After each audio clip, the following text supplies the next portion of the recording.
A paz do Senhor, irmãos. Não congregar. Prática que a cada dia tem se tornado mais frequente entre os cristãos. Congregar é ajuntar-se. Congregar é reunir-se, é unir-se. Os motivos para alguns cristãos não congregarem têm sido os mais diversos. Alguns por frustrações, alguns por falta de ânimo, alguns por terem recebido algum tipo de profecia que o fez se sentir tão grande ao ponto de o meio congregacional não comportar mais. Alguns por tribulação, alguns pelo total esvaziamento de prazer de cultuar a Deus, devido às suas tantas ocupações diárias. Esses dizem até que para que ir à igreja se já tive meus pecados perdoados? Para que ir à igreja se já tem o nome escrito no livro da vida? Outros até dizem: para que vida coletiva se a salvação é individual? Para esses, o ato de congregar se tornou um fardo incarregável, pois, ao avaliarmos algumas atitudes, algumas vidas, algumas práticas, percebemos que para muitos a objetividade cultica foi substituída por uma série de subjetividade egocêntrica. Resultado de tudo isso, meu querido, é a vivência de uma prática, de um cristianismo sem profundidade alguma. Resultado é o cristianismo, ou um cristianismo não experiencial. É um cristianismo que não é bíblico. O ato de congregar, ele não deve ser visto como um fardo insuportável. O ato de congregar não pode ser, ou nem ter, qualquer tipo de sentimento de obrigação. Mas o ato de congregar deve ser um ato prazeroso. Deve ser algo desejável. Pois o salmista, no capítulo de número 42, descreve o prazer, o desejo de como deve ser a vida daqueles que servem a Deus. Ele descreve que deve ser um ato aonde haja prazer. Esse Salmo, capítulo 42, quando foi escrito por Davi, ele estava fugindo de Saul. E estava provavelmente na caverna de Adulão. Observe bem, quando ele estava fugindo, ele estava sozinho, distante da casa do Senhor. Ele estava sentindo-se abandonado, isolado. Ele estava sentindo falta de cultuar a Deus com os seus irmãos. Esse desejo de cultuar a Deus na casa do Senhor com os seus irmãos era tão intenso que no mesmo capítulo ele descreve que ele chorava dia e noite, ao ponto de sua alma entrar em total abatimento, ansiando o momento de congregar com os seus irmãos e cultuar ao Senhor com a multidão, guiando a casa de Deus, com brados, com júbilo, junto aos irmãos. O versículo final diz e festejando. Portanto, meu querido, esse texto, ele revela que o ato de cultuar a Deus não deve ser visto como um fardo e não deve ser carregado com qualquer sentimento de obrigação. Diante do ato de cultuar a Deus, devemos ser movidos apenas por sentimentos tais como prazer, pois o ato de cultuar a Deus congregando com os nossos irmãos deve ser um ato prazeroso, desejável, deve ser um ato agradável, satisfatório à nossa alma. Por quê? Que o ato de congregar deve ser um ato prazeroso, um ato desejável. Primeiro, o escritor aos Hebreus nos dá alguns motivos para que o ato de congregar seja algo desejável. No capítulo de número 10, versículo de número 25, diz assim: não deixemos de congregar-nos, como é costume de alguns, antes façamos admoestações, tanto mais quando vedes o dia que se aproxima. Bem, o escritor aos Hebreus, ele revela que o ato de congregar nos fortalece para esperarmos a volta de Cristo.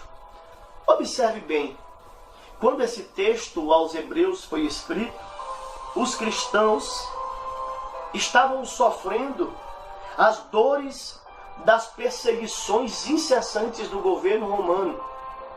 Por causa disso, os cristãos estavam se separando e deixando de congregar.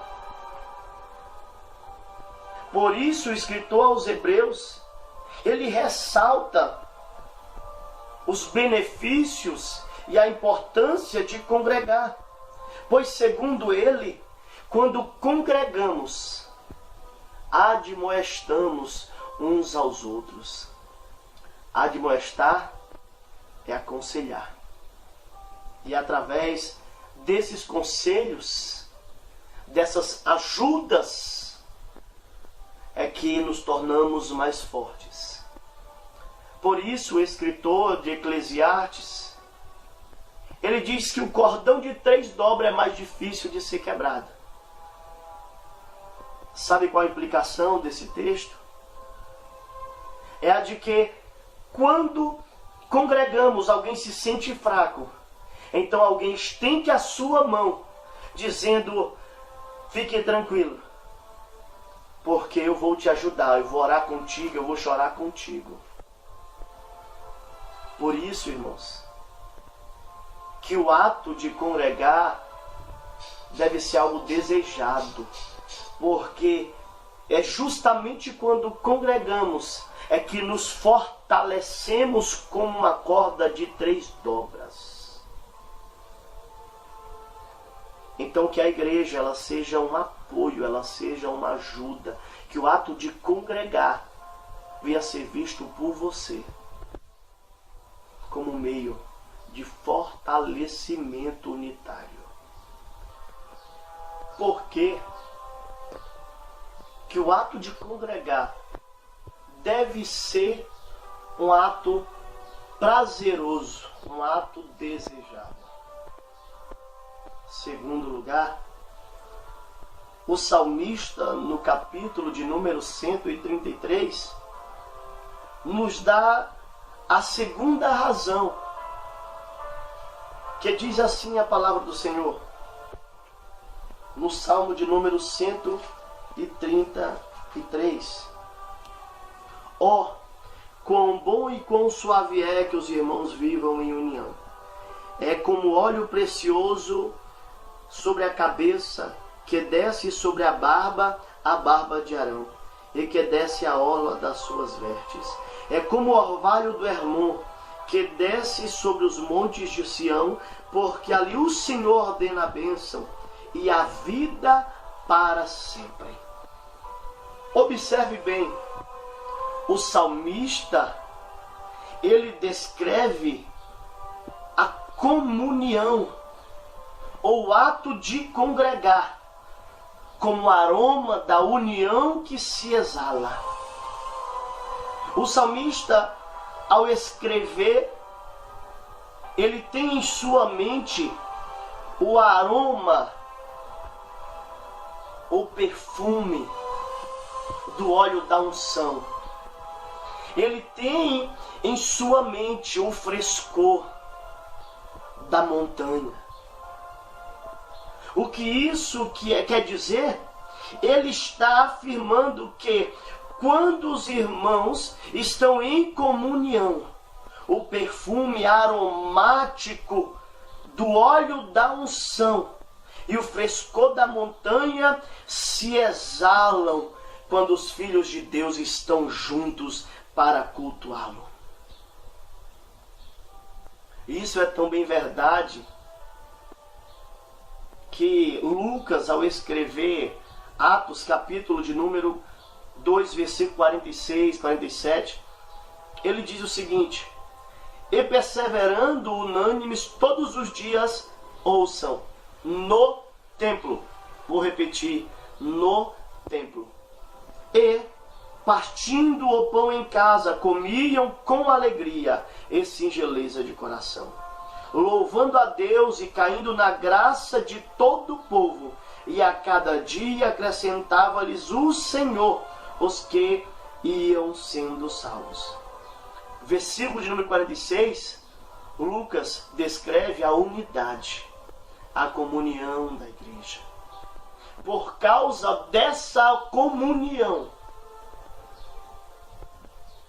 o perfume, o cheiro aromático da unidade se exalava ao ponto de levá-los a cair na graça do povo, pois eles eram conhecidos por causa da sua unidade, por causa da sua comunhão. Precisamos, meu querido, a cada dia termos mais comunhão. Precisamos a cada dia estarmos mais unidos em prol da causa de Cristo. Precisamos congregar para que o aroma da comunhão volte a ser uma marca registrada de Cristo em nós. Portanto, meu querido ouvinte, se em algum momento o seu prazer de cultuar a Deus foi deixado para trás do caminho em que você está trilhando, volte, reencontre-o, pois é somente congregando, é somente tendo o desejo de congregar, é que nós nos fortaleceremos uns aos outros. É somente congregando que o aroma da união irá se exalar e todos conhecerão quem somos através da nossa comunhão. Pois somente através disso é que a palavra ajuntamento, somente através do ato de congregar, é que a palavra unidade terá sentido em nossa vida. Então, que possamos a cada dia nos conscientizar dessa necessidade que é o ato de congregar. Meu querido, então, que essa palavra ela